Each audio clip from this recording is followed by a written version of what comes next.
update kepada kami. Biasanya the next day lah. The next day tu dia akan update kepada kami. Dia akan hantar email, berjaya. Bila kita dapat laporan transaksi berjaya daripada bank, kami akan buat satu pemakluman, okey, kepada sekolah melalui JPN.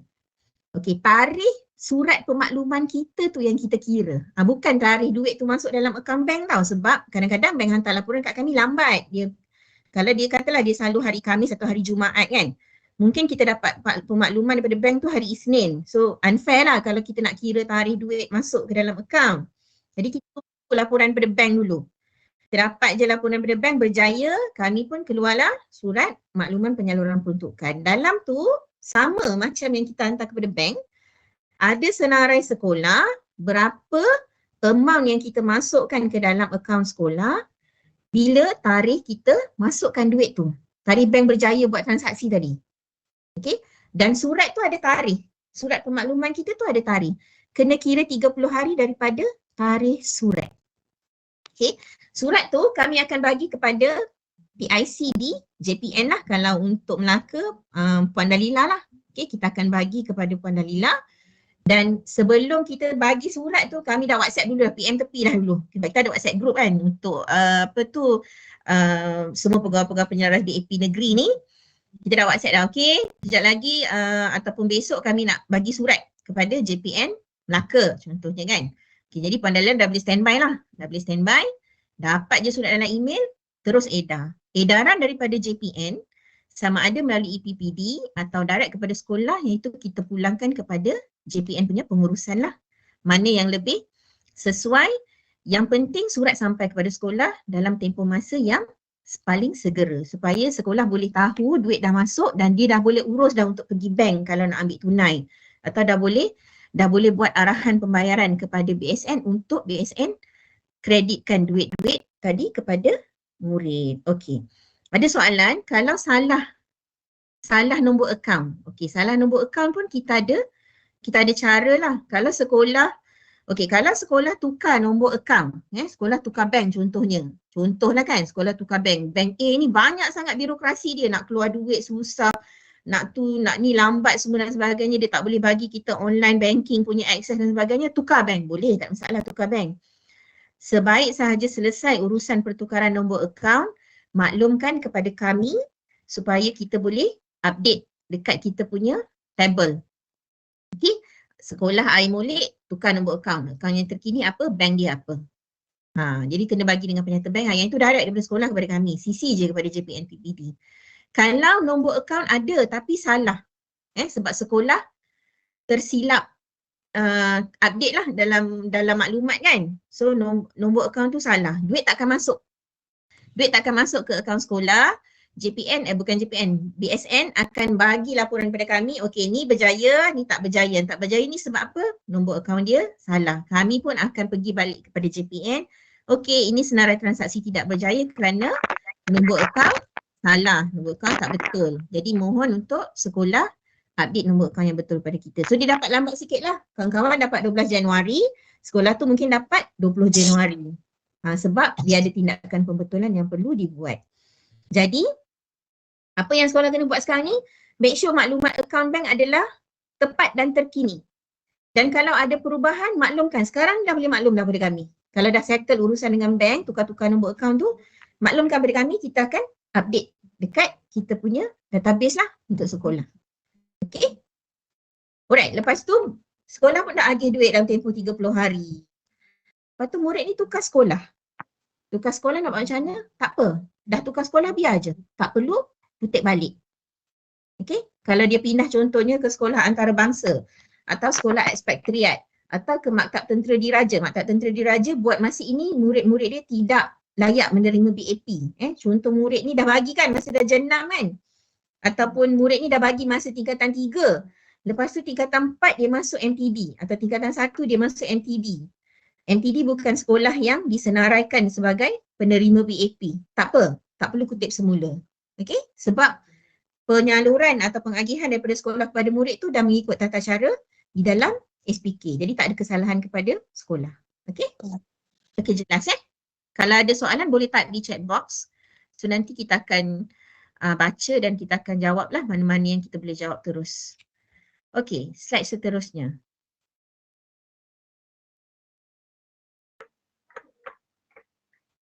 Okey, slide seterusnya, perenggan 6 dalam SPK adalah peranan bahagian kewangan. Saya dah cerita dah tadi, sebenarnya proses yang tadilah yang saya cerita tu adalah peranan bahagian kewangan lah. Okey, tahun ni kita keluarkan surat pelaksanaan, kita dah keluar dah 26 Oktober hari tu. Okey, so selewat-lewatnya 1 November kita dah boleh keluarkan itu 26 Oktober, harapnya semua orang dah dapat. Lepas tu bulan 12 nanti kita akan buat cerapan data daripada sistem untuk SK-SBK, kita akan pakai data daripada sistem. Suara bergema. Kalau suara bergema, yang buka sound dekat apa tu? Laptop, boleh tutup sound yang dekat laptop tu. Kadang-kadang dia jadi echo tu sebab sound tu dibuka kat situ lah. Alright. Lepas tu kita cerap data bulan 12. Okay. SK-SBK tak perlu buat apa-apa dah bulan 12 ni. Untuk selain SK-SBK, diorang kena submit kat kita pakai borang lah. Okay. Lepas tu mulai Januari tahun depan kita akan salur duit ke akaun KWK sekolah. Okay, lepas tu lepas dah salur, bank dah bagi transaksi berjaya, kita akan keluarkan surat makluman tu. Biasanya kita akan keluarkan tu seboleh-bolehnya hari yang sama kita terima notifikasi lah daripada bank. Okay, dan kami juga bertanggungjawab untuk memantau pelaksanaan, especially tahun depan ada dah sebab kita duk cakap pasal pengkreditan, menggalakkan pengkreditan, lagilah kami kena pantau lah berapa sekolah yang buat secara pengkreditan, so berapa percentage yang naik, kaedah pengkreditan dan sebagainya. Dan kami juga berperanan untuk memproses permohonan peruntukan tambahan BAP. Okey. Ada soalan, murid tingkatan 1 tahun 2024 akan terima bantuan di sekolah menengah kan, bukan di sekolah rendah. Dia terima di sekolah rendah. Kena bagi semasa murid di tahun 6. Jangan tunggu sampai tingkatan 1 sebab yang itulah yang jadi isu pada tahun ni. Sampai sekarang, sampai hari ini, masih lagi ada murid tingkatan 1 yang tak dapat BAP sebab sekolah tak bagi masa dia tahun 6. Nak tutup akaun dah ni, kita nak tutup akaun dah. Kerajaan Persekutuan punya akaun kan. Ni kita dah menunggu hari untuk tutup akaun. Kalau kita orang sempat salur, dapatlah anak-anak tu dapat dah duit. Kalau tak sempat salur, tahun ni anak-anak tu tak dapat BAP. Kan kita dah menafikan hak dia. So, untuk tahun depan kita dah bagi tahu dalam taklimat ni, saya akan bagi tahu, nanti ada satu slide. Semua murid sekolah rendah bagi semasa di sekolah rendah. Okey? Selagi murid itu boleh dihubungi parents dia untuk datang dan terima duit seboleh mungkin sekolah kena buat. Kalau memang parents tak datang ataupun dia dah buat penolakan semua sekolah rendah, yang tu tak apa. Yang itu dah lepas dah liability sekolah. Sebab kita nak kurangkan kes keciciran yang sampai sekarang ni bulan 11 masih lagi ada murid yang tak dapat duit tu, yang kita kata dia jadi bantuan sepanjang tahun dah, bukan BAP. Okay, next. Okey, seterusnya kita tengok peranan JPN. Okey, JPN merupakan pihak yang memainkan peranan yang penting dalam pengurusan BAP sebab JPN adalah merupakan bridge lah daripada kami, jambatan antara KPM dengan pelaksana di negeri. So apa yang JPN punya peranan ni, bila kami keluar apa-apa surat pemakluman dan sebagainya, memang kita akan hantar kepada JPN selaku agensi induk bagi SK-SBK. Jadi JPN dapat surat pelaksanaan BAP, edar kepada PPD atau sekolah, nak edar direct pada sekolah pun boleh, nak edar melalui PPD pun boleh, yang penting sekolah dapat apa-apa pemakluman yang kami keluarkan. Okey, dan selepas tu bila kami dah salur, macam saya cakap tadi prosesnya, JPN kena maklumkan transaksi berjaya tu melalui surat makluman tadi tu yang kita keluarkan tu. Okey, selewat-lewatnya D+1. D+1 tu maksudnya kalau kami bagi pemakluman hari ni hari Selasa, paling lambat keluar daripada JPN pemakluman tu besok lah. Sebab kita nak sekolah dapat makluman tu segera. Supaya proses seterusnya tu boleh dibuat untuk dia patuh kepada tempoh 30 hari tadilah. Okay. Dan JPN juga berperanan untuk mengenal pasti sekolah yang bersedia melaksanakan agihan BAP secara pengkreditan dari akaun KWK ke akaun bank murid. Yang ini saya memang kena pujilah JPN Melaka atas usaha yang proaktif. JPM Melaka telah mengenal pasti, tadi Tuan Haji ada sebut 94 sekolah yang akan dibuat rintis pengkreditan terus ke akaun murid dengan kerjasama dengan BSN. So kita mengucapkan ribuan terima kasih kepada JPN Melaka sebab menyambutlah saranan daripada KPM ini. Okay, kita harap lancar urusannya nanti dengan pihak BSN. BSN memang ready, dia sangat mengalu-alukan juga kerjasama sebeginilah. Jadi kalau ada lagi sekolah yang ready, boleh juga buat. Bila kita cakap pasal kaedah pengkreditan ni, tidak semestinya semua murid dekat satu sekolah tu kena bagi BAP secara pengkreditan. Kalau yang ready tu 50% dan sekolah boleh handle, kita tak ada masalah. Sekolah nak buat separuh kredit ke akaun, separuh lagi tunai. Sekurang-kurangnya dia mengurangkan cash handling di sekolah.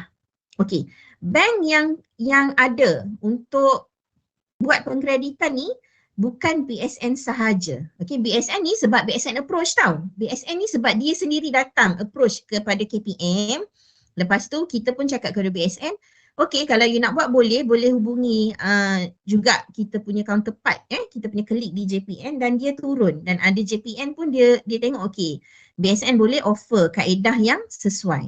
Tapi kalau bank contohnya sekolah tu dia ada akaun KWK, dia akaun Maybank. Lepas tu Maybank kata, oh kalau sekolah nak buat, kita boleh je. Kita boleh je buatkan bagi pihak sekolah, Maybank nak buatkan. Tak ada masalah. Mana-mana bank, tidak semestinya BSN. Cuma setakat ni yang ada bagi surat dan offer adalah BSN dan satu lagi bank, CIMB tak silap saya. Yang ada offer lah solution tu kepada sekolah-sekolah kita. Jadi kalau nak buka tu dengan Maybank atau nak buka dengan Afin, bank yang paling dekat dengan sekolah Afin Bank. Afin Bank boleh bantu, tak ada masalah. Tak semestinya BSN. Okay. Yang ini pun ada juga isu sebab saya dapat pertanyaan over the weekend hari tu. Memang wajib ke murid buka akaun BSN untuk BAP? Kita kata tak wajib. Kita tak sebut pun. Dalam SPK pun kita tak sebut. Kalau baca dalam SPK, kita sebut dengan bank pilihan sekolah. Bukan BSN. Tapi kalau BSN boleh offer dan sekolah rasa solution tu bersesuaian, kita tak ada halangan. Macam itulah. Okay. Seterusnya JPN pantau pelaksanaan pembayaran atau agihan dan JPN kena laporlah kepada kita. Okay. Seterusnya JPN menyelaras penggunaan peruntukan tambahan menggunakan borang B2 selewat-lewatnya pada 31 Mei tahun semasa, which is kalau tahun depan 2024 lah. Dan laporan juga kepada kita. Jika murid baru pindah masuk pada Januari 2024, adakah dia akan dikira penerima BAP cicir? Okay. Penyaluran BAP akan berlaku pada seawalnya adalah pada Januari daripada KPM kepada sekolah. Sekolah akan dapat duit paling awal Januari lah. Mungkin berterusan sampai Februari sebab kita buat batches by batches lah kan, batch by batch. Kita pergi JPN ni satu, JPN ni satu. Mungkin hari ni JPN ni, besok JPN ni macam tu. Okay. So, kalau murid tu masuk ke sekolah pada Januari, dia tidak dikira cicir. Selagi dia adalah murid di situ dan sekolah cukup duit BAP yang kami salur tu cukup, bagi je kepada dia. Katalah dah bagi-bagi, tak cukup. Ada lagi 3 orang tak dapat. Apa sekolah kena buat? Sekolah kena mohon tambahan, itu je. Itu tidak dikira sebagai cicir lah. Cicir ni apa dia? Cicir ni selepas bulan 5, selepas bulan 6, ada lagi budak tak dapat duit. Timeline kita dah tamat dah. Timeline penyaluran kita dah tamat dah. Yang tu dikira cicir. Selagi dalam tempoh itu, kita anggap sebagai keperluan tambahan sahaja di sekolah sebab agihan belum selesai. Okey. Puan Huda punya soalan, kalau murid tu dah ada apa-apa akaun bank, ya, tak kisah. Tapi kena bagi tahu, kena bincang dengan bank sekolah. Kalau bank sekolah kata, okey kita boleh buat interbank. Then okey lah, tak ada masalah. Okey, kalau mohon tambahan berapa lama tempoh menunggu? Advance soalan JPM Melaka ni, belum sampai lagi slide saya ni untuk permohonan tambahan ni. Okey, kalau mohon tambahan berapa lama tempoh menunggu?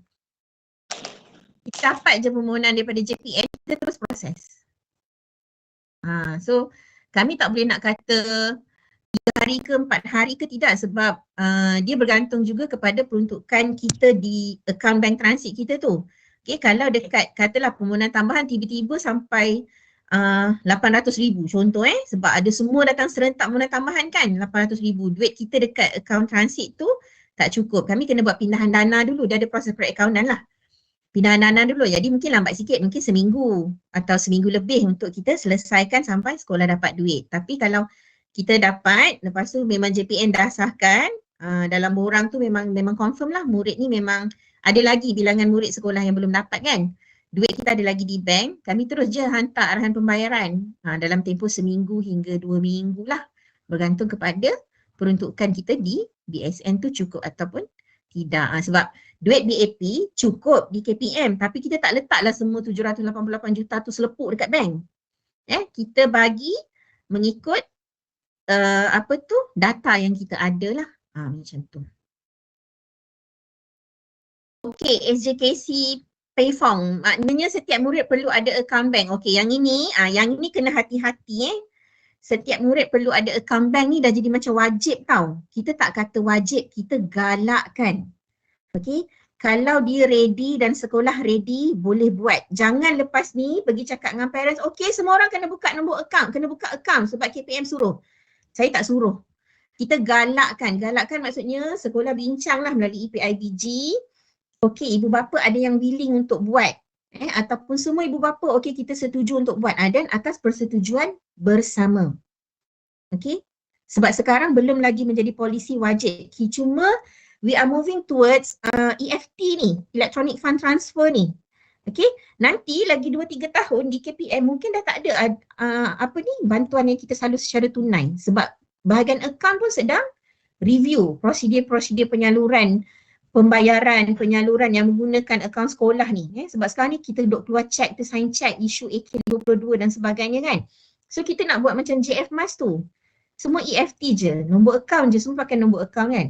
Ini adalah waktu yang terbaik untuk sekolah ubah cara ke arah itulah. Okey.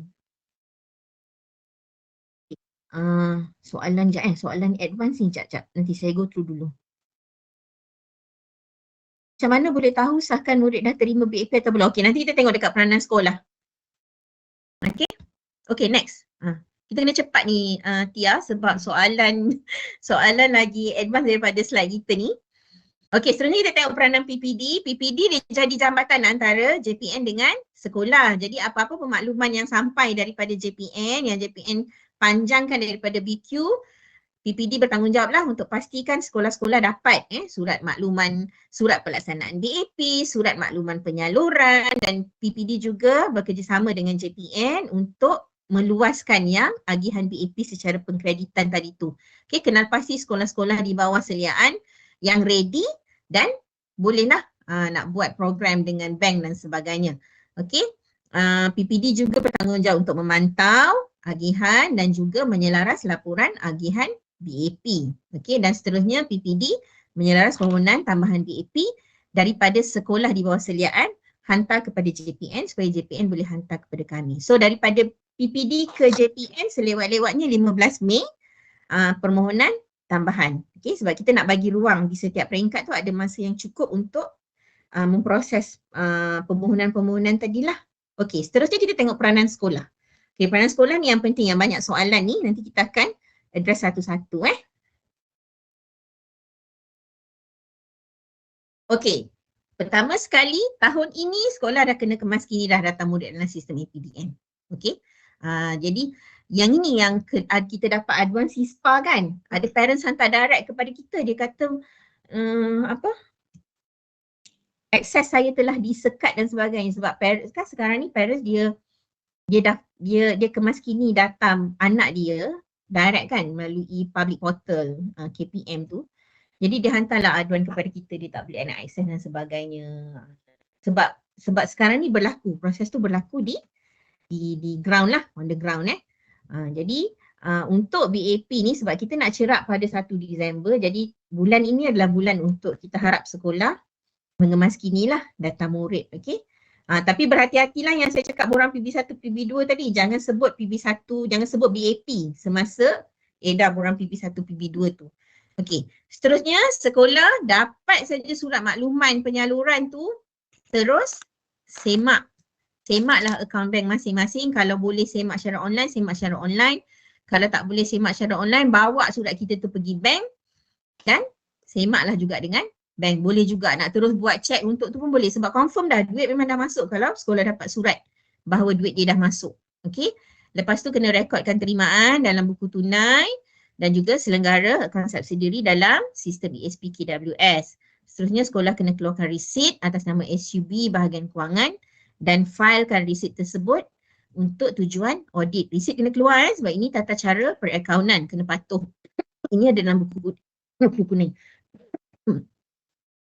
Seterusnya, yang paling penting sekolah kena agih BAP tanpa sebarang pemotongan kepada murid melalui dua kaedah. Satu pengkreditan, satu tunai. Pengkreditan ke akaun murid atau tunai.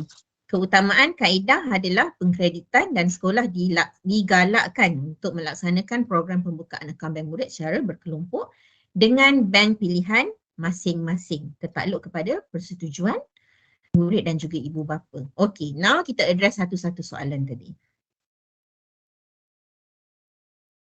Bank pilihan sekolah. Jika ada parents yang nak guna bank sedia ada anak mereka macam mana puan? Yang ini kita serahkan kepada sekolah untuk bincang dengan parents dan juga bank sekolah.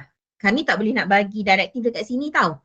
Kena pakai satu bank sahaja. Kalau bank sekolah kata tak apa, yang akaun berkelompok pun kita boleh buat, yang tak ada akaun berkelompok, maksudnya dia tak pakai satu akaun yang sama dengan akaun bank sekolah, nak pakai akaun sedia ada pun bank boleh nak buatkan. Boleh juga. Kalau tidak, buat je lah kepada ibu bapa yang ataupun murid yang ada akaun bank yang sama. Dia tidak menjadi satu kewajipan untuk sekolah seragamkan semua akaun bank ataupun paksa parents buka akaun bank yang sama.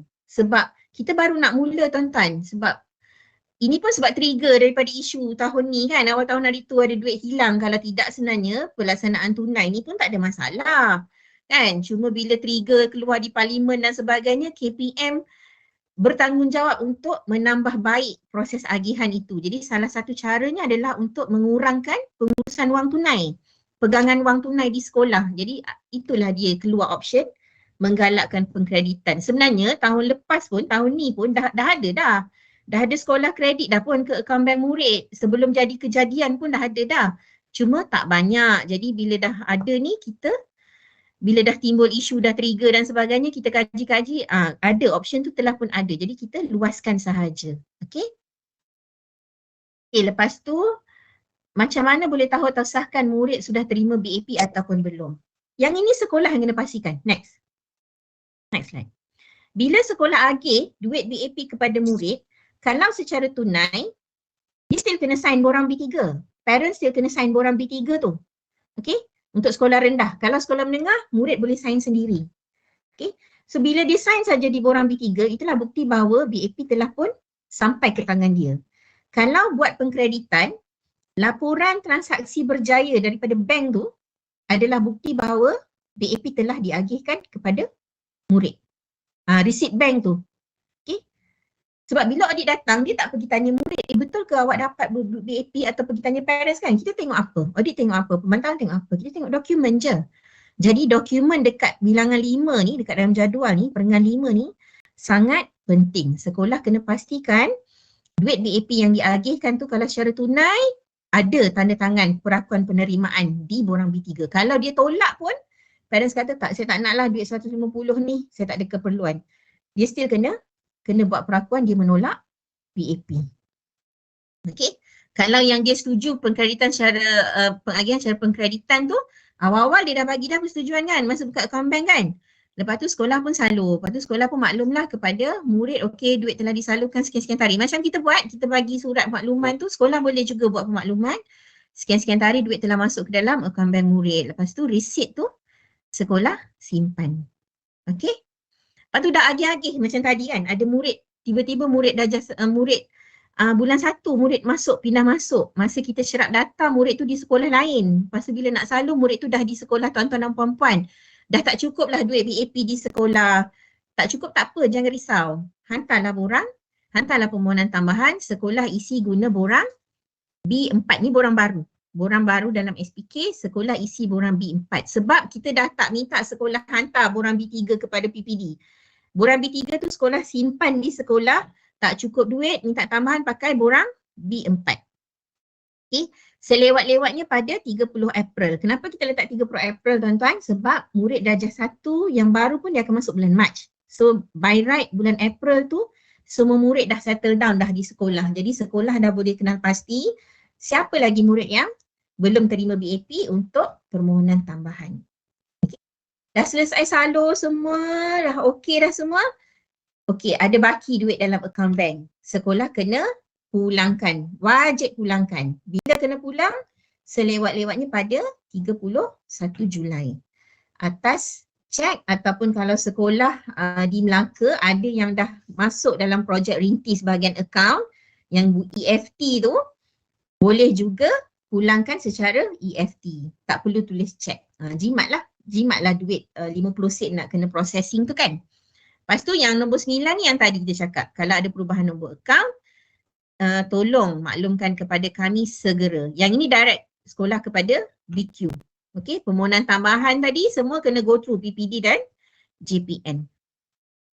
Okey. Kena edar borang baru. Borang apa tu? Okey, soalan daripada ni. Ayah murid membawa anaknya melarikan diri jika murid itu tidak dapat dikesan. Sekolah kena simpan ataupun pulangkan duit tu. Okey, kalau murid tak dapat dikesan, sekolah tak boleh nak salurlah duit tu kan kepada murid kan. Okey. Kalau duit tu adalah duit tunai di sekolah, sekolah dah salur semua parents dah datang, adalah 2-3 orang ni yang tidak dapat dikesan, dah telefon pun tak dapat, parents tak mahu datang dan sebagainya. Okey lah, maksudnya sekolah dah buat due diligence sekolah. Sekolah dah ambil semua tindakan yang munasabah untuk mengesan murid, untuk memastikan parents dia datang. Sekolah rendah lah kan. Kalau sekolah menengah boleh bagi direct kepada murid je dan murid boleh sign B3 tu. Okay. Sekolah ada lebihan duit tu. Katalah ada lagi RM450 dalam tangan sebab 3 orang murid tak datang-datang parents dia. Tak datang-datang untuk ambil duit. Apa yang sekolah kena buat? Dalam tempoh 21 hari daripada duit itu dikeluarkan daripada akaun bank, kalau duit tu tidak diagihkan kepada murid, sekolah kena masukkan balik duit tu ke dalam akaun bank. Yang ini tata cara dalam buku kuning. Dia kena baca SPK, surat pelaksanaan, buku kuning sebab ada tata cara perakaunan di situ. Okey. Sekolah tu melebihi tempoh 21 hari daripada duit itu ditunaikan di bank tau. Okay. Kalau nak simpan dalam peti besi pun 21 hari tu juga. Hari ke-21 masuk balik ke dalam akaun bank. Tiba-tiba minggu depan datanglah parents tu. Oh, anak saya hari tu kami pergi bercuti ke luar negara dan sebagainya, jadi hari ni baru datang nak ambil BAP. Sekolah kena keluarkan baliklah duit daripada bank. Prosesnya macam tu. Okay. Lepas tu, duit dalam akaun bank tu, sekolah tak perlulah bila dah masuk dalam akaun bank, 3 orang murid ni tak dapat dikesan, lepas tu bulan 4 nak pulang dah kepada KPM. Tak payah lagi, tunggu. Sebab pada bila-bila masa selepas itu mungkin parents dia datang atau murid tu kembali bersekolah dan menyebabkan BAP boleh diagihkan. Bila sekolah kena pulang tu? Sebelum 31 Julai. Setelah selesai semua agihan kepada murid. Okey? Jelas ya? Okey. Murid guna nombor akaun ibu bapa penjaga tak boleh. Kalau nak guna akaun murid sahaja. Kita tak bagi guna akaun ibu bapa atau akaun lain selain daripada akaun murid itu sendiri. Okey. Maksudnya bank murid kena bank yang sama ke? Tidak semestinya. Tidak semestinya. Tetapi kalau sekolah nak mudah proses, bank kata kita punya solution adalah buka akaun bank secara berkelompok. Ibu bapa setuju anak-anak kita semua buka akaun bank BSN atau bank CIMB atau bank Maybank, boleh. Tapi kalau bank sekolah kata tak apa, kalau murid bank tak sama pun tak apa, kami still boleh buat pengkreditan ke akaun bank murid. Pun tak jadi masalah. Okey? Okey, daripada Cik Mas Rizal, kena edar borang baru. Borang apa tu? Okey, yang ni kena bagi tahu kami borang apa. Borang PB1 kita dah sebut tadi, PB1 tak perlu untuk BAP. Jangan bagi BAP tu. Tengok dekat box yang color merah tu, pemberian BAP 2024 tidak tertakluk kepada had pendapatan ibu bapa atau penjaga sekolah, tidak perlu capital letter dan underline. Tidak perlu edar borang PB1 dan borang PB2 dan tidak perlu bersidang dalam mesyuarat JBPS bagi memilih dan memperlakukan murid yang layak terima BAP. Untuk BAP tak ada PB1, tak ada PB2, tak ada JBPS. Jelas Okey. Daripada Puan ke Tuan Rani Balan ni, sekolah saya terdapat 2 orang murid tercicir, nama murid tersebut masih ada di APDM. Bagaimana BAP mereka sampai sekarang tidak dapat dikesan dan hubungi 2 murid tersebut? Maksudnya ni bukan cicir lah, murid ni memang tak dapat dikesan. Kan, tak dapat dikesan. Okey, kalau sampai 31 Julai tak dapat dikesan, sekolah pulang je duit dekat kami. Saja duit dekat kami, nanti katalah bulan 8 tiba-tiba murid dapat dikesan, tiba-tiba dia muncul dekat sekolah kan, dan dia tak ada proses berhenti sekolah ke, dibuang sekolah dan sebagainya, mintalah lagi tambahan kepada kami. Memanglah lebih 31 Julai. Tetapi murid tu memang tak dapat dikesan sampai 31 Julai. Sekolah telah pun melakukan semua cara yang munasabah. Dia kalau undang-undang dia sebut tahu, telah pun mengambil segala tindakan yang munasabah dalam bidang kuasa dia, dah buat semua kan. Tinggal tak warta dekat surat khabar je lagi nak bagi, nak iklankan nama murid ni tak dapat dikesan ni kan. Sebab dia tak ada sampai macam tu, sebab SPK kita tidak menuntut sekolah buat cara tu kan. Dah telefon ketua kampung, dah check dengan PIBG, dengan JKKK, dah tengok semualah memang tak dapat dikesan. 31 Julai ada lagi duit dalam akaun bank sekolah duit BAP, pulang kepada KPM. Murid ni tiba-tiba datang bulan 9, mohon tambahan menyatakan bahawa murid ini baru saja kembali ke sekolah atau parents dia baru saja datang kepada sekolah untuk anak dia kembali bersekolah. Yang tu kita kira case by case basis. Cik Yazid minta kita jelaskan semula borang B4 dan B3, okey. Nanti kita ada satu borang tau, tapi saya terangkan kat sini. Sekolah, bila dapat duit BAP, agih kepada murid, ibu bapa atau penjaga kalau sekolah rendah, ataupun murid kalau sekolah menengah. Kalau sekolah menengah ni parents nak sign pun boleh, tak ada masalah. Kena sign penerimaan atau penolakan BAP tu dalam borang B3. Okay. Dan borang B3 itu disimpan di sekolah. Tak perlu submit ke PPD. Sebab nanti buat semak je dekat PPD, banyak sangat borang. Tak payah, kita nak kurangkan penyimpanan dokumen yang tidak sepatutnya ni lah. Okay. Jadi satu salinan sajalah. Sebelum ni isi 2 salinan kan. Okey, isilah satu salinan tu dah semua dah sign, simpan. Filekan dengan kemas. Bersama dengan dokumen-dokumen bayaran lah. Voucher ke apa ke dan sebagainya. Okey. Selesai. B3, simpan di sekolah. Lepas tu sekolah kenal pasti ada lagi murid tak dapat BAP, perlu peruntukan tambahan. Sekolah kena isi borang B4. Borang B4 ni borang baru, ada dalam SPK. Isi borang B4, sekolah submit kepada PPD borang B4 itu.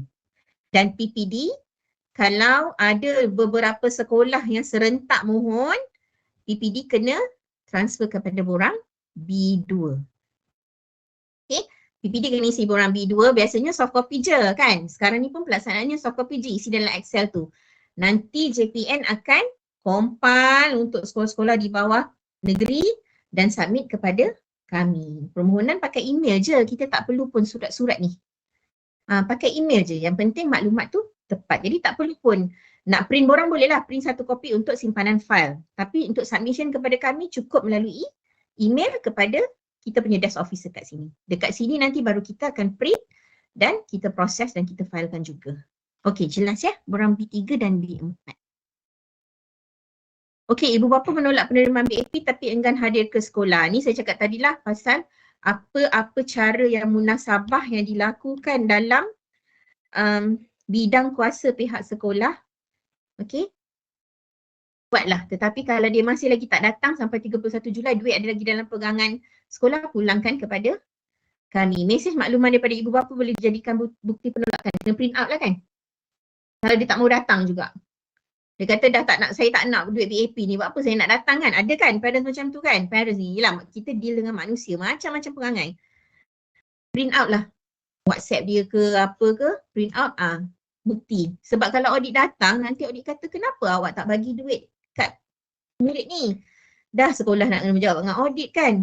Dah lah penat pergi cari mak bapak tak datang-datang. Kena jawab lagi dengan audit. Jadi untuk safeguard sekolah punya interest dan sebagainya, bolehlah kalau nak didokumentkan apa-apa tu sebagai bukti sebab dia tak nak sign dah borang B3. Okey, sekiranya murid berpindah sekolah pada bulan Januari sebelum agihan dibuat sekolah lama. Lepas tu murid tu berpindah sekolah kan. Kena panggil balik ke untuk pergi sekolah lama untuk ambil BAP? Tak payah. Sekolah baru kena bagi BAP kat dia. Okey. Dan duit dekat sekolah lama tu akan jadi lebihan lah. Kalau sampai 31 Julai tak ada lagi keperluan, pulang kepada KPM. Okey. Jangan sekolah A dia buat surat pindah sekolah tu kan. Sijil pindah sekolah tu dia buat sekali dengan cek bagi kat sekolah baru. Jangan tak perlu. Kalau sekolah baru tak cukup duit, mintaan kami. Sekolah lama ada lebihan, pulang kepada kami. Itu je. Kita tak nak ada berlaku transfer antara sekolah. Murid ni dah pindah sekolah baru, dah daftar sekolah baru, kena pergi ambil duit BAP kat sekolah lama. Tak ada. Dia very simple je. Very straightforward ni proses. Kalau murid masuk sekolah mulai bulan Disember ni Disember bila? Disember tahun ni ke Disember tahun depan? Kalau Disember tahun ni dia masuk selepas penutupan akaun, dia bukan tak layak BAP, kita dah tak boleh bagi BAP dah sebab akaun dah tutup. Tapi untuk sesi persekolahan tahun depan 24-25 dia layak. So bulan 1 dapat duit nanti kena bagilah kepada dia. Kalau murid itu pada tahun depan dia berada pada tahun 2 hingga tingkatan 5 lah kan. Sebab tak boleh dah dia masuk sekolah tahun ni, tahun depan dia darjah 1 balik kan. Macam tu. Okay. Kalau sekolah lama, tak payah SJKC Chongqua ni, sekolah lama dekat, dia tak kira sekolah kongsi pagar pun. Sekolah murid tu kalau dah pindah sekolah, ambil sekolah baru. Kalau sekolah lama tak sempat, maksudnya murid tu tak bulan 1 pindah sekolah kan. Bulan 1 pindah sekolah, sesi persekolahan belum tamat tu sibuk nak pindah. Sekolah sebelah je kongsi pagar pun nak pindah. Tak apalah nak pindah. Okay. So, pergi ambil kat sekolah baru. Tak payahlah sekolah, pergi masuk sekolah lama ambil, tak payah. Okay. Murid masuk 5 bulan 12 2023. Murid masuk 5 hari bulan 12 2023. Murid ni memang belum dapat BAP lagi ke di mana-mana? Murid ni memang daripada luar ke partially? Daripada luar sistem pendidikan Malaysia ke? Memang tak pernah bersekolah di mana-mana sekolah sebelum ni ke? Kalau dia dah masuk di mana-mana sekolah sebelum ini, by right dia dah dapat duit BAP dekat sekolah lama dia. Kalau dia masuk sekolah pada bulan 12 ni, tak ada keperluan dah BAP sebab BAP kan sekali sahaja seorang murid dari Singapura. 2023. Kalau dah tutup akaun dah tak boleh dah. Dah tutup akaun dah tak boleh dah. Macam tu. Ceritanya bila bulan 12 ni bukan hilang kelayakan tau. Penutupan akaun kerajaan persekutuan. Sebab kami dah tak boleh nak salur duit kalau tutup akaun. Tahun ini kita tak tahu, kita tak ada tarikh lagi ni. Kita menunggu hari lah, anytime from now kalau berlaku penutupan akaun. Kalau kita tak sempat salur memang 2023.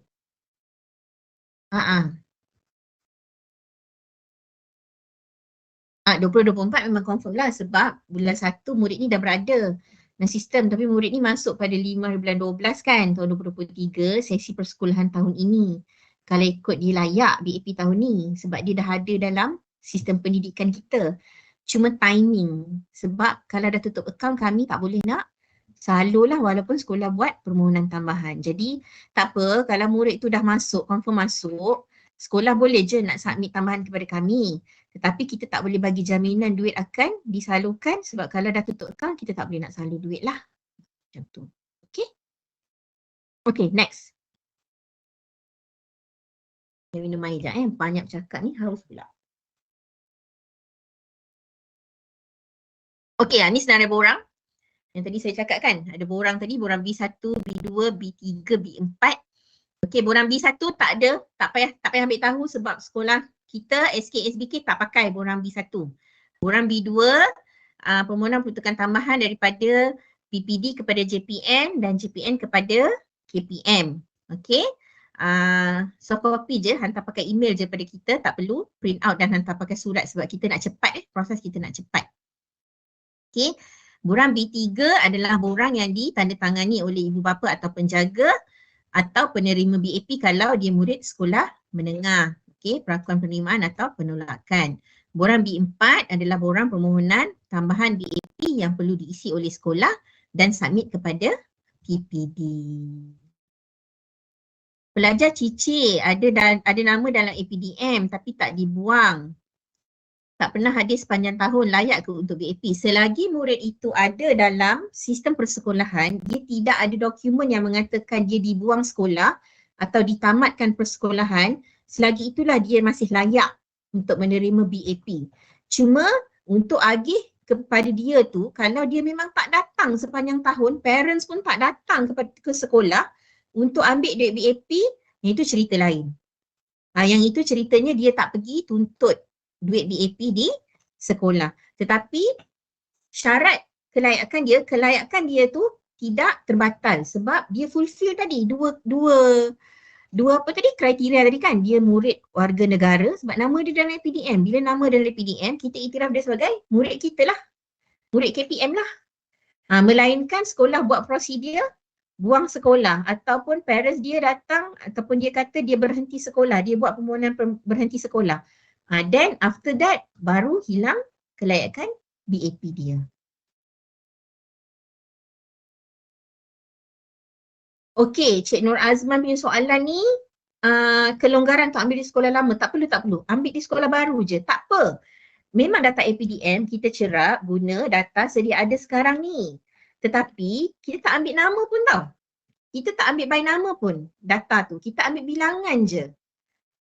Jadi tak ada isu pun kalau murid tu tak ambil di sekolah lama dia sebab data APDM dia masa bulan 11 di sekolah lama tak ada keperluan untuk semak.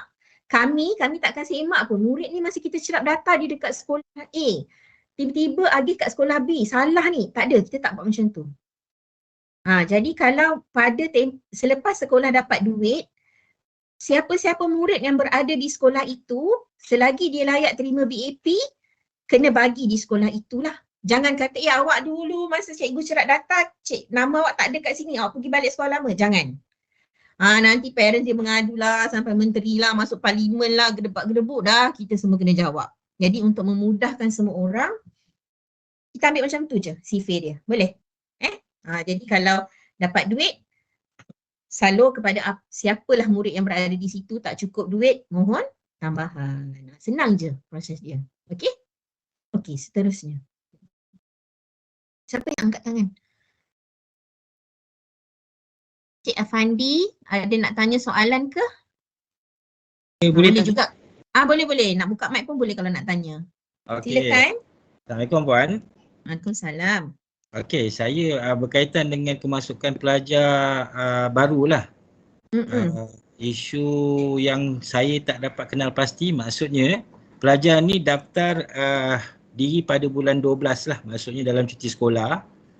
Kemudian automatik dia akan terima wang daripada sekolah yang lama, betul? Maksudnya sebab kita akan tutup tarikh APDM pada 30 November. Betul So data dia akan maksudnya nama dia akan dapat daripada sekolah lama lah.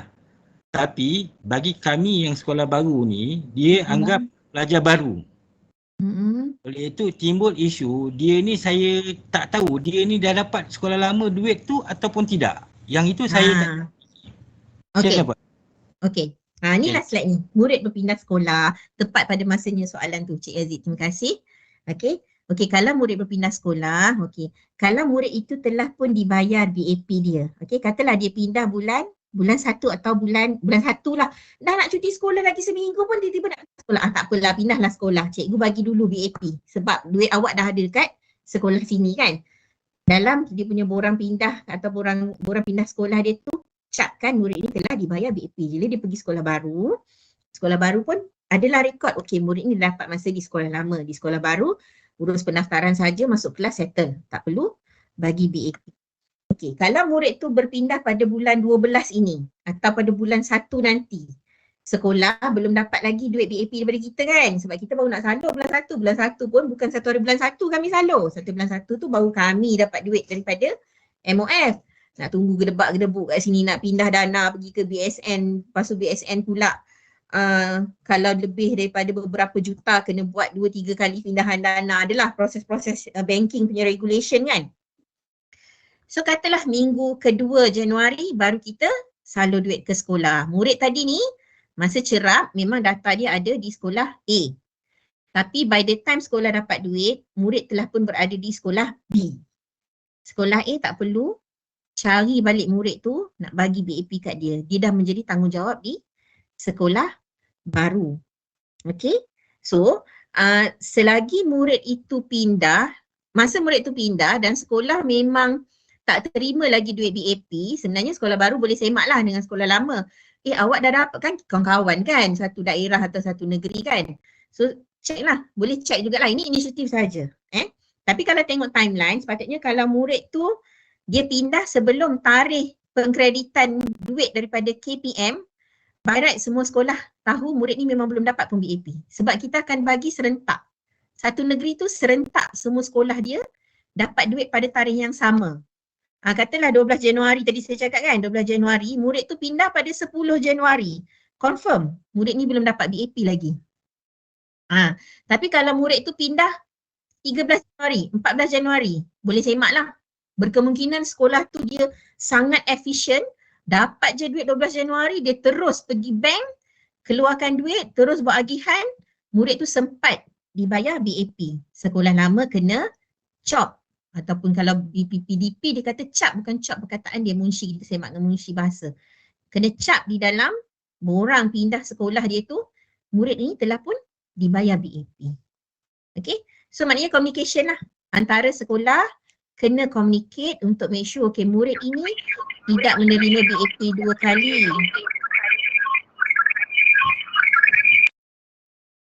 Okay. Murid ini tidak menerima BAP sebanyak 2 kali atau murid ini tidak tercicil daripada menerima BAP. Okey? Boleh ya cikgu-cikgu? Kita minta bantuan lah. Yang ini memang kita tak ada tulis secara detail dalam surat SPK atau dalam surat pelaksanaan nak buat macam mana kan. Tapi maksudnya inisiatif kita kenal kawan-kawan kita di sekolah-sekolah ni yang menyelaras BAP ni kan. Okey, boleh check lah. Selain daripada melalui dokumen yang murid tu bawa semasa berpindah sekolah. Jadi sekolah lama ada tanggungjawab, sekolah baru pun ada tanggungjawab. Satu lagi yang bertanggungjawab siapa? Sekolah agama yang muridnya sekolah rendah kat sekolah agama. Yang tahun ni banyak isu kan. Dia tak bagi masa murid tu tahun 6. Dia kata nanti awak masuk tingkatan 1 nanti baru awak dapat. Tak ada, kita dah cakap dah tahun ni mulai BAP tahun 2024 ni murid tahun 6 agihan BAP semasa di sekolah rendah.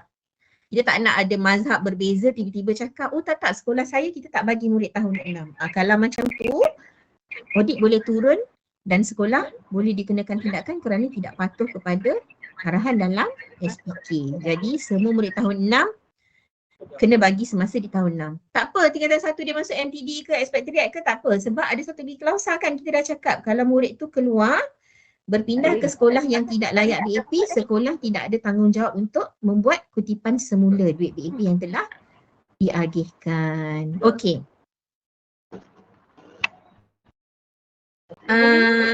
Kejap kita baca dulu yang dekat sini. Okey, borang B3 kalau penolakan mungkin parent ada yang datang. Biasa kalau dah terima dah dapat duit rasanya susah nak datang parent. Okey. Borang B3 ni bila dia kena sign? Semasa dia dapat duit dia kena sign. Jangan bagi duit lepas tu nanti minggu depan datang sign borang. Jangan. Dia kena sign semasa dia duit BAP itu. Kalau yang dapat duit tu adalah murid sekolah menengah, cikgu boleh bagi. Kita minta untuk mutekan mic. Boleh tak? Ada.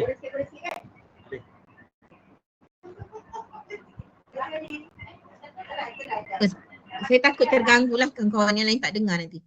Okey. So borang B3 tu masa agih kena sign siap-siap dah. Jangan kirim kat anak tau. Budak belajar. Terima kasih. Ni macam ada 2 presenter ni. Naikkan. Okay. 2 presenter siapa pula? Naikkan dulu. Sebab ada satu mic lagi yang berbunyi ni. Okay, kita mohon mute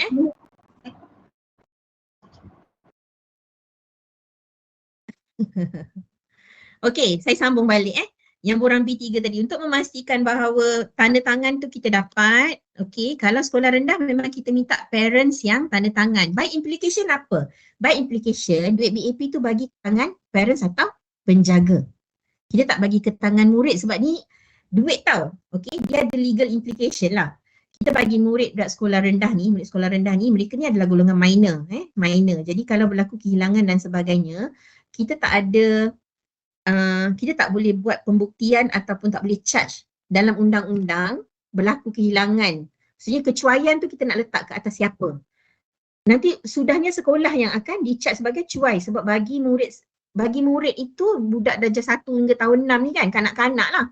Kita bagi duit 150 tu kat dia. Sebab itu sekolah rendah memang kena parents atau penjaga yang sign. Maksudnya by implication parents atau penjaga yang datang untuk ambil duit. Sekolah menengah baru kita boleh bagi kepada murid dan murid tu kena sign lah borang B3. Jadi semasa agih tu sign siap. Okay. Lepas tu murid yang baru sah taraf warga negara pada bulan Julai. Okay. Ini sama macam contoh murid yang tak dapat dikesan. Sekolah dah buat pelbagai cara, masih lagi tak dapat dikesan. Tiba-tiba bulan Julai muncul ataupun tiba-tiba murid tu masa tempoh agihan bulan 1 sampai bulan 4 atau bulan 5 tu, dia masih lagi belum dapat taraf warga negara. Bulan Julai baru Jabatan Pendaftaran Negara keluarkan sijil ataupun beri dia taraf warga negara. Yang itu boleh mohon tambahan kepada kita. Sebab duit kan sekolah dah pulang kan.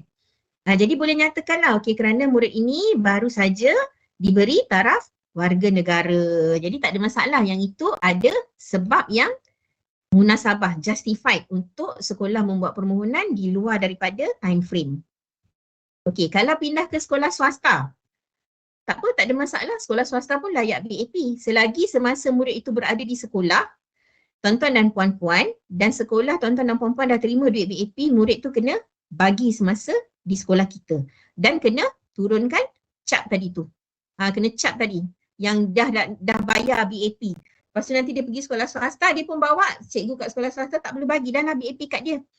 Sebab sekolah swasta pun layak dibayar BAP, murid-murid di sekolah swasta. Okey, murid berpindah ke Singapura pada bulan Januari, sekolah belum terima BAP. Tak adalah.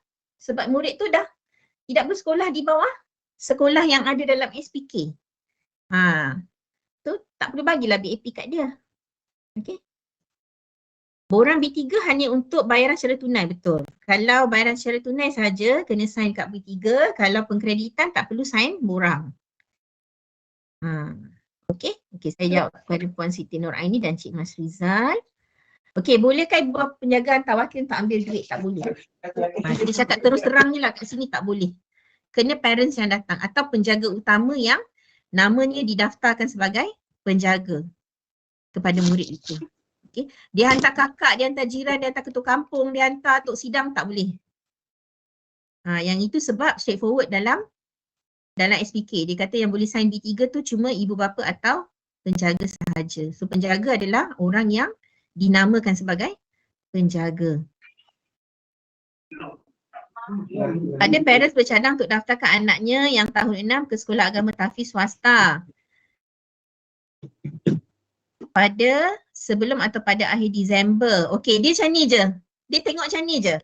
Masa tuan-tuan dan puan-puan terima duit tu daripada KPM, murid tu ada tak kat situ? Kalau murid tu ada kat situ, bagi. Kalau murid tu dah pindah sekolah, tak payah bagi. Sekolah baru punya tanggungjawab. Okey?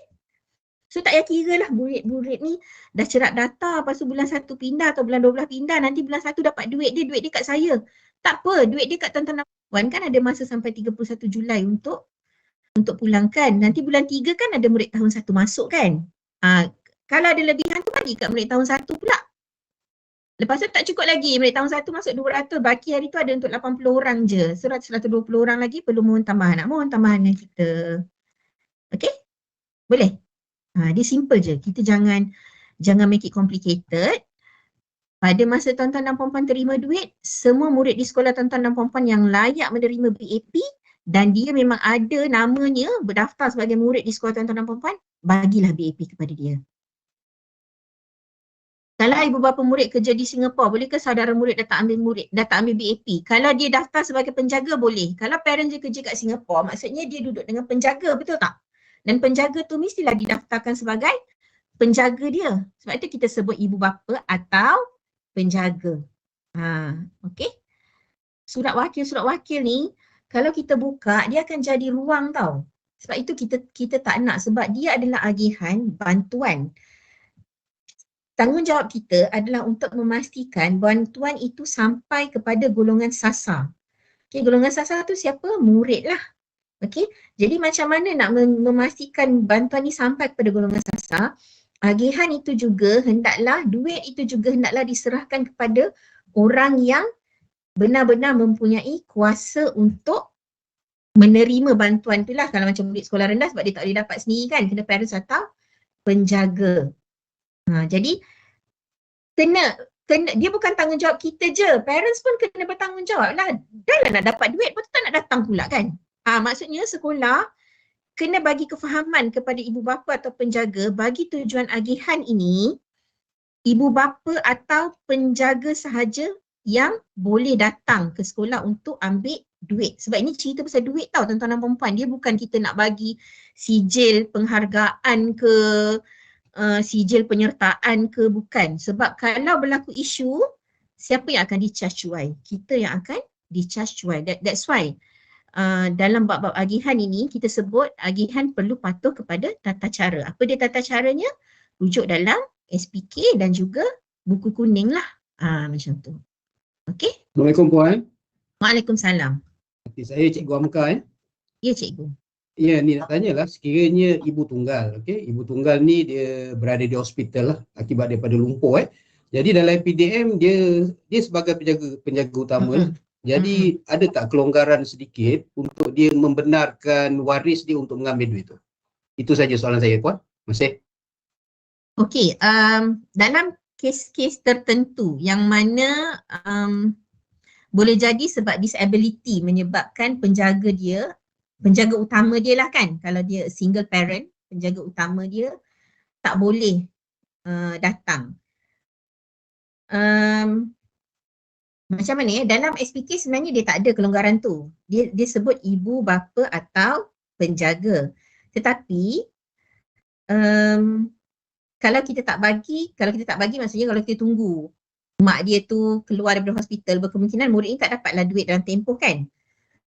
Jadi yang ini kena rujuk lah, maksudnya pada saya yang ini kena rujuk another level. Pergi ke PPD dengan persetujuan, memang ada pembuktian dan sebagainya, okey boleh lah. Tetapi satu lagi cara adalah, tapi yang ni sekolah kena kerja lebih sikit lah, maknanya mungkin guru yang kena serahkan duit itu kepada ibu tadi.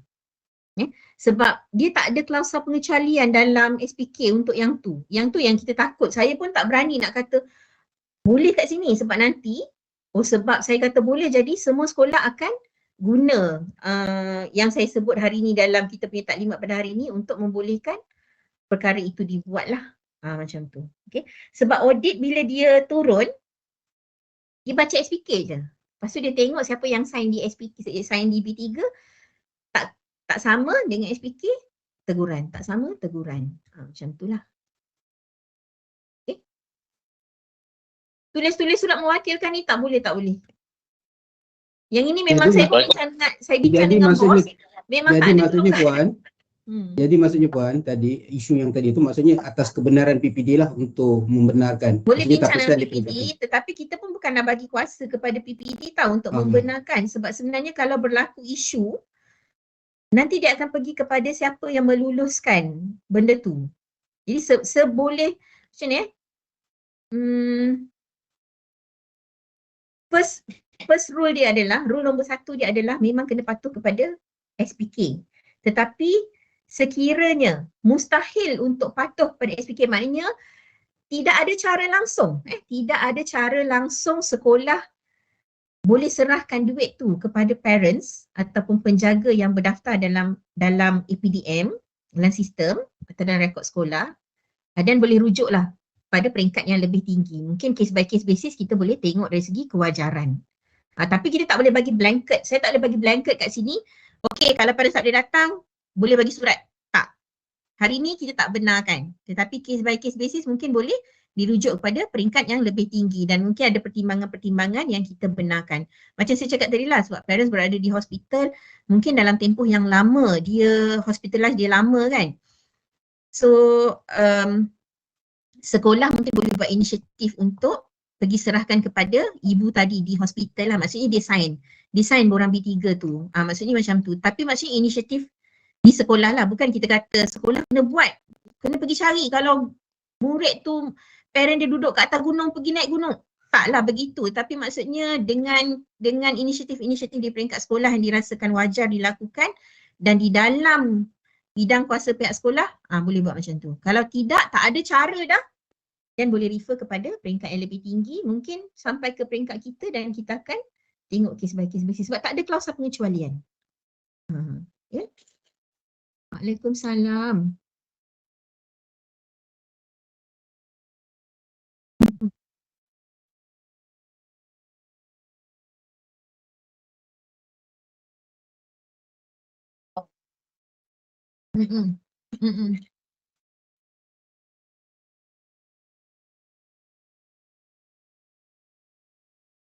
Sebenarnya dalam SPK sebelum ni pun tak ada sebenarnya klausa tu.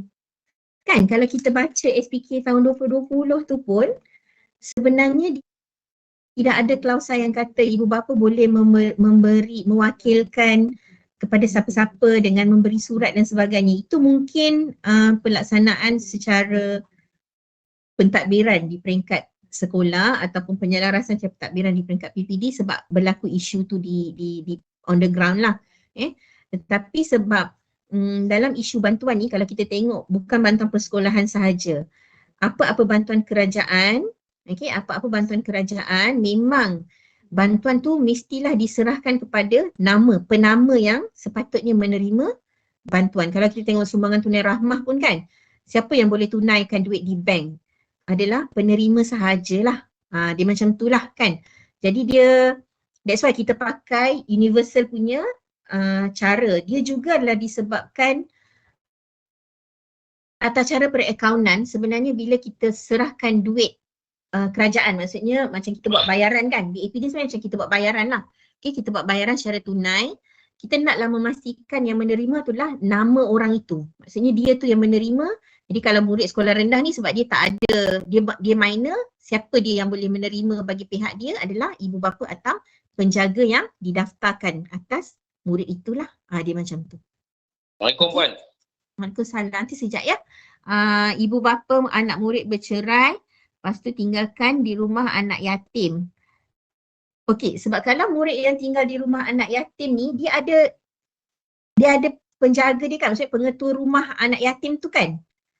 Jadi macam tu lah, maksudnya rekod. Satu lagi rekod lah, rekod kena kemas kini. Kalau rekod tidak dikemas kini, masih nama parents, lepas tu parents dah tak dapat dikesan.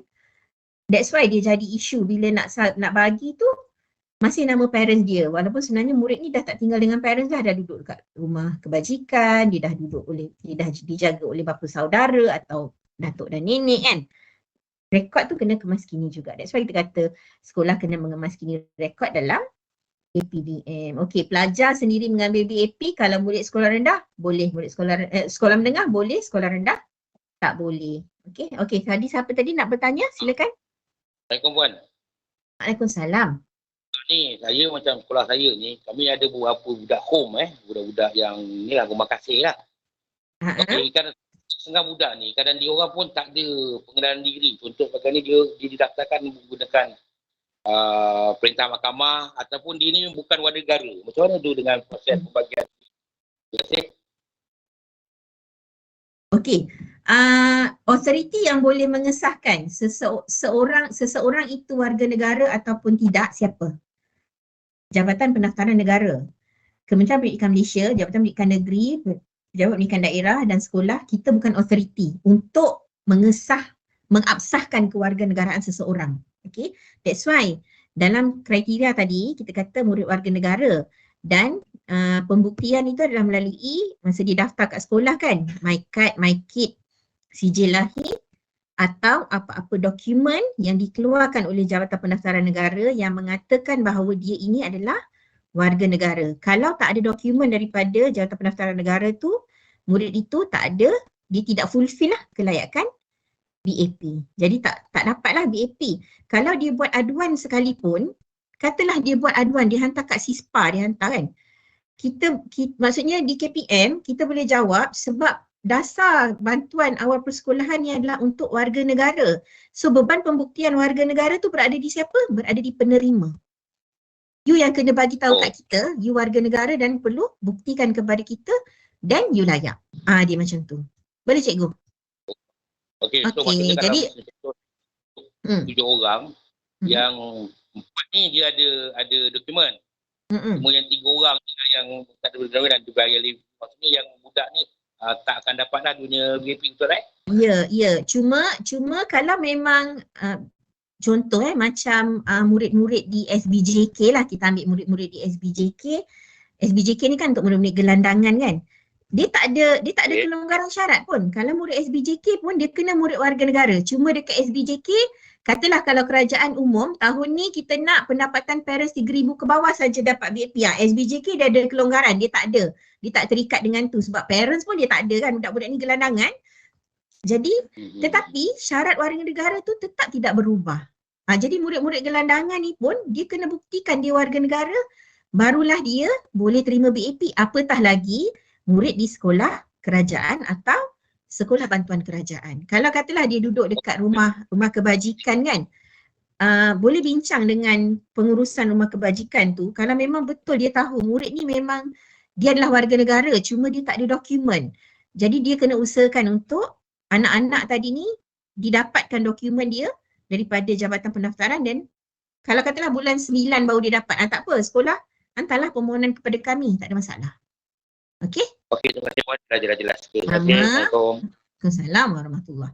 Okey, pengagihan melalui akaun bank murid, sekolah perlu sediakan dokumen apa untuk dihantar ke jabatan atau ke tujuan audit? Tak perlu hantar apa-apa. Resit transaksi tadi berjaya perlu disimpan di sekolah. Kalau yang pakai tunai tadi kita pakai borang B3 kan, kepilkan sekali lah dengan senarai dengan tadilah yang surat makluman kita, lepas tu arahan pembayaran bank dan sebagainya yang tu. Semua simpan di sekolah, tak perlu hantar apa-apa ke jabatan ataupun ke PPD. Okey. Pengurusan dokumen semuanya berlaku di sekolah dan sekolah perlu simpan secara teratur supaya kalau audit turun dia akan nampak okey untuk BAP 2024 one set of document semua cukup. Jadi tak ada isu lah. Okey, next. Perenggan ke-14 kita cakap pasal keutamaan kepada agihan melalui kaedah pengkreditan ke akaun murid. Tadi pun Tuan Haji ada sebut dah, so saya ulang lagi sekali lah sebab dalam perenggan ni pun ada sebut. Okey. Bank pilihan masing-masing, kita galakkan pembukaan bank secara berkelompok, tetapi kalau bincang dengan bank kata tak apa, tak perlu bank yang sama, kita boleh je salur kepada bank berbeza-beza, lagi bagus, lagi mudah. Okey. Jadi tapi kalau ada isu dan sebagainya, katalah bank kata boleh tapi kita nak you bayar kat kita sebab interbank transfer punya fee. Okey, sekolah ada kekangan lah sebab yang interbank transfer tu dia akan ambil daripada lajur faedah bank dalam KWK. Kita tak boleh ambil daripada peruntukan BAP ni sebab BAP tak boleh potong kan. Jadi sekolah tak ada duit dalam lajur faedah bank tu sikit, tak banyak sebab sekolah mungkin memang tak banyak duit BP umum yang boleh menjana faedah bank kan. Yang tu boleh refer kepada kita atau kepada bahagian akaun, mungkin kita boleh buat penyelarasan dengan bank-bank ni supaya dia boleh waive kan. Benda macam tu lah. Okay. Yang itu dah sampai ke peringkat pelaksanaan secara dasar lah. Okay.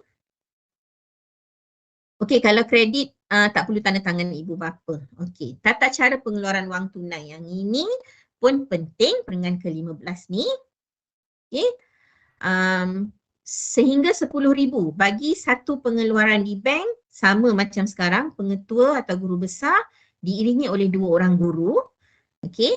Kalau lebih 10,000 bagi satu kali pengeluaran, pengetua atau guru besar diiringi oleh 2 orang guru dan wajib polis pengiring. Dulu kita kata sekiranya sekolah berpandangan perlu pengiring, polis pengiring, jadi boleh dapatkan. Sekarang ni dah jadi wajib. Dia macam carrot and stick punya approach lah. Kita nak sekolah buat secara pengkreditan, jadi kita galakkan, dan dalam masa yang sama tata cara pengeluaran wang tunai tadi tu diperketatkan.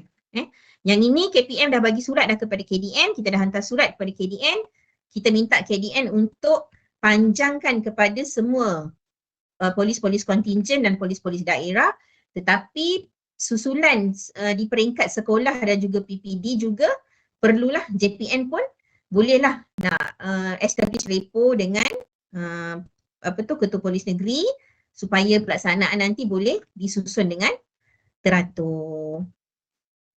Okey, di sekolah perlu tak simpan salinan akaun bank murid-murid? Sebenarnya tak perlulah, sebab maklumat tu sebenarnya kalau dah ada dan lengkap dan tidak ada masalah.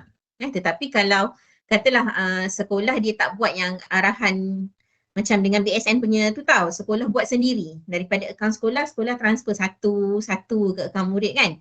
Yang itu perlu salinan akaun bank tu untuk reference lah, supaya tidak berlaku kesilapan semasa kita kunci masuk nombor akaun murid tadi. Macam kita punya PT kan buat bayar TNT kan. Bayar TNT kan kalau first time buat kan kena ada salinan akaun bank tu, macam itulah. Okey, seterusnya. Tarikh-tarikh penting untuk BAP 2024, kita dah nak sampai ke penghujung ni. Okey, yang color kuning tu adalah tindakan tahun 2023. 26 hari bulan hari tu kita dah keluarkan surat pelaksanaan. 30 November tarikh akhir untuk pengemaskinian data APDM bagi tujuan cerapan data BAP oleh KPM pada bulan Disember. Tetapi pengemaskinian data APDM ni sebenarnya pemilik dasar ni adalah BPSH lah. Okay, so selagi mana tuan-tuan dan puan-puan perlu mengemaskini tu, ada arahan daripada BPSH, kenalah kemaskini. Cuma bagi tujuan pelaksanaan BAP ni sebab kami nak cerap bulan Disember, jadi tarikh 1 Disember tu kami akan dah tarik dah lah data. Okay, macam tu. Sebab kita nak tengok bilangan tu je, kita tak tengok nama pun. Okay, dan Januari nanti kita akan salur BAP ke sekolah, dan 30 April adalah tarikh akhir sekolah mohon BAP, tambahan BAP, mengambil kira penggal persekolahan yang baru daripada bulan Mac kan. Jadi murid tahun 1 tu tak cukup, ada murid tercicir dan sebagainya, boleh mohon tambahan. Terusnya 15 Mei daripada PPD kepada JPN, 31 Mei daripada JPN kepada KPM. Yang color purple tu adalah untuk peruntukan penyaluran dan juga pembunuhan tambahan. Dan pada 31 Julai tahun 2024 adalah tarikh akhir pemulangan lebihan BAP. Okay.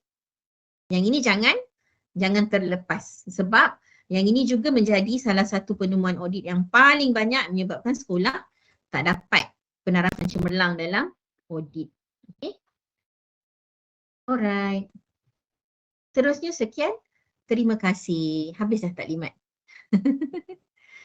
Okay, so daripada saya rasa tak ada apa-apa lagi. Tapi kita buka lah untuk soalan. Untuk pengkreditan melalui e-bank, perlu tanda tangan murid sekolah menengah. Kalau pengkreditan melalui akaun bank, tak perlu apa-apa tanda tangan daripada murid. Yang tanda tangan di borang B3 tu untuk agihan secara tunai sahaja. Okay, kalau murid tu murid sekolah menengah, cikgu boleh bagi kepada murid dan murid boleh tanda tangan B3. Kalau di sekolah rendah, kena bagi kepada ibu bapa atau penjaga, dan ibu bapa atau penjaga itu yang kena tanda tangan borang B3. Okey, ada apa-apa soalan tambahan lagi? Kalau nak soal secara lisan pun boleh, macam parlimen pula jawapan lisan dan bertulis.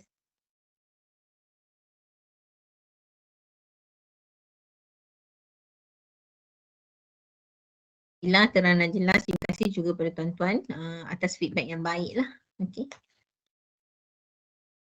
Okey, nanti kita akan keluarkan peruntukan wang BAP terus ke akaun bank yang dipilih atau ke akaun bank sekolah. Kami akan salur ke akaun bank sekolah. Sekolah yang kena salur kepada akaun bank murid lah, sama ada melalui bank-bank tadi kan, solution yang ditawarkan oleh bank, ataupun sekolah buat secara EFT ke akaun murid satu persatu, boleh juga.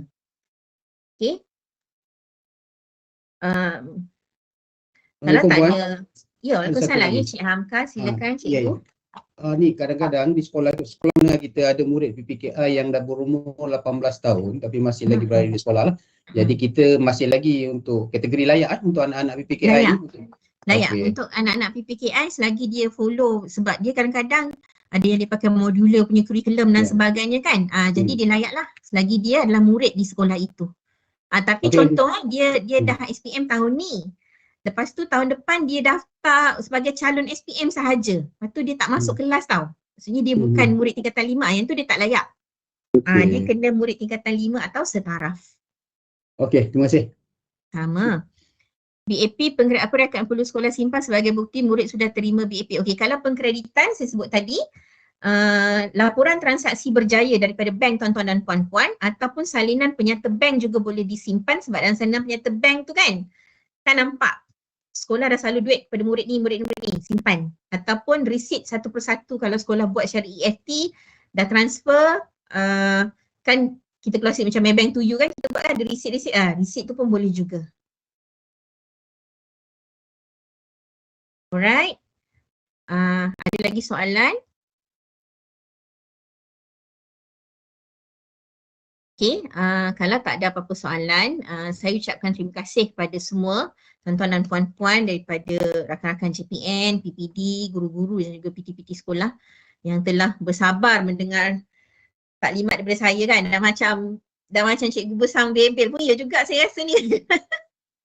Jadi cikgu tak jadi, kita buat macam ni lah, kita bagi taklimat ni rasa macam jadi cikgu juga. Okay, so kalau ada apa-apa kekurangan tu semuanya daripada kekurangan diri saya sendiri, yang baik tu semua datang dari Allah. Mudah-mudahan ada mendapat manfaat daripada taklimat kita dan kita harap pelaksanaan BAP 2024 untuk semua sekolah-sekolah kita ni berjalan lebih lancar. Kalau ada apa-apa isu boleh tanya melalui Puan Dalila lah, kita punya person in charge di Melaka. So tuan-tuan dan puan-puan beruntung sebab Puan Dalila ni antara kita punya core team kita dalam membangunkan SPK lah. Jadi beliau memang tahu in depth kita punya SPK lah. Jadi kalau nak buat refresher course, refresher session dengan Puan Dalila pun boleh juga. So saya serahkan semula pada Puan Dalila. Silakan Puan. Sekian, terima kasih. Terima kasih diucapkan kepada Puan Siti Aminah binti Abdul Wahab, wakil daripada pihak Bahagian Kewangan KPM di atas taklimat Tuan tadi, dan saya rasa sangat jelas berkaitan dengan pengoperasian tentang kita punya SPK yang terkini Puan ya, dan juga SPK Kewangan dan juga pelaksanaan BAP bagi tahun 2024. Dan antara yang saya dapat kita boleh go through secara imbas, kalau misalnya kata ada ni kita boleh secara recall balik, maksudnya untuk yang BAP ni yang boleh sempat saya ni kan untuk BAP ni yang antara persoalan yang paling hangat tadi antaranya adalah berkaitan dengan surat kuasa. Jadi untuk kali ini tahun 2024 kita fixkan supaya tiada lagi penggunaan surat kuasa, dan itu bermakna tuan-tuan di peringkat sekolah perlu maklumkan dengan pihak guru kelas untuk update data terkini. Yang saya difahamkan data di APDM tu pihak BQ ataupun BPM akan tarik sebelum 30 November maksudnya deadline dia 1 Disember 1 Disember. Jadi maksudnya sebelum tarikh 1 Disember tu maksudnya pihak sekolah perlu update kemas kini data terkini anak-anak murid kita di sekolah supaya isu dan tidak timbul lah berkaitan dengan penjaga di tempat lain, jadi yang nak hadirnya adalah orang lain. Jadi insyaAllah kita sama-sama bantu tuan-tuan dan puan-puan, ingatkan juga kepada ibu bapa tentang perkara ini. Jadi saya faham sebenarnya isu ni lah yang antara paling banyak diutarakan yang sekolah sentiasa alami tuan isu berkaitan dengan hak pengajaran dan sebagainya lah. Jadi saya rasa tuan-tuan di sekolah saya rasa serba maklum, dan insyaAllah kalau ada sebarang pertanyaan bolehlah terus kepada kami di PPD dan juga di JPN lah. Okay, dan dalam masa yang sama untuk borang B3 ni agihan hanya kepada tunai sahaja. Okay, dan juga murid PPKI seperti yang tadi Cik Amka nyatakan tadi, kalau murid tu berumur 18 tahun, as long anak itu masih lagi berada dalam kita punya sistem data APDM, anak itu layak untuk mendapat BAP tahun 2024. Okey, dan satu lagi maksudnya ingin saya ingatkan kepada tuan-tuan dan puan-puan, di mana simpanan kita ada SPK di mana menyatakan kita tidak boleh simpan, sekolah tidak boleh simpan duit melebihi 21 hari selepas duit itu dikeluarkan. Jadi itu sangat penting untuk makluman dan juga perhatian kepada kita semualah, sebab ada kita nak mengelakkan daripada berlaku ketulisan perkara-perkara yang boleh menjurus kepada salah laku ataupun salah tata cara untuk dalam proses kewangan ini dan akan mendapat teguran audit. Jadi saya harap tuan-tuan dan puan-puan, insya-Allah kita sama-sama cakna tentang kita punya hebahan berkaitan dengan BAP yang terkini ini, SPK kita yang terkini, dan sekali lagi pihak Jabatan Pendidikan Negeri Melaka seterusnya kepada warga PPD sekolah di Melaka mengucapkan ribuan terima kasih kepada Puan Siti Aminah and the team di bahagian kewangan dan sentiasa membantu kami, sentiasa menjawab soalan-soalan daripada kami dan tidak jemulah insya-Allah, dan kita sama-sama melaksanakan pengarasan dan juga pengoperasian BAP 2024 ini dengan lebih baik pada masa akan datang. Jadi saya rasa itu sahaja. Terima kasih sekali lagi diucapkan kepada semua yang berada di talian atau kerjasama tuan-tuan dan puan-puan. InsyaAllah surat pemakluman kita akan beri emailkan dalam masa yang terkini sebab kita mendapat mandat daripada pihak bahagian kewangan KPM berkaitan dengan ni untuk BAP tahun 2024. Jadi sekian wabillahi taufiq wal hidayah. Assalamualaikum warahmatullahi wabarakatuh. Terima kasih semua. Waalaikumsalam warahmatullahi wabarakatuh. Terima kasih Puan. Terima kasih Puan. Selamat.